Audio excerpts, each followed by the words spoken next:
আমার নাম শেখ জামাল, আমি শহীদ জুনাইদের বাবা। জুনাইদ কোন ক্লাসে পড়তো? জুনাইদ ক্লাস 7-এ পড়তো। একটা ছোট্ট শিশু। আজকের এই রায়টা শুনে আমি খুব বিসম্মিত হয়ে গেছি, আমি স্তব্ধ হয়ে গেছি।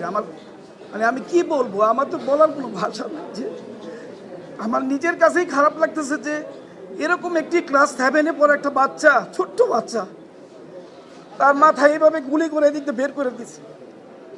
এটা কি রায় দিল? এটা এতটা দিন আমরা নিজেদের যে বিচারটা চাওয়ার জন্য দাঁড়ে দাঁড়ে ঘুরে এই পর্যায়ে আসছি। আজকের এই রাত শোনার পরে আজকে মনে হয় না যে ওর মা আজকে আসতে পারে নাই, ওর মা আসতে পারে নাই। আজকে আসলে হয়তো জানবে, জানার পরেও ঘরের মধ্যে একটা পরিস্থিতি কি তৈরি হবে। আমার একটা ছেলে ছিল, একটা মাত্র ছেলে। আমার এই ছেলের রায়টা আমি শুনে সন্তুষ্ট হই নাই।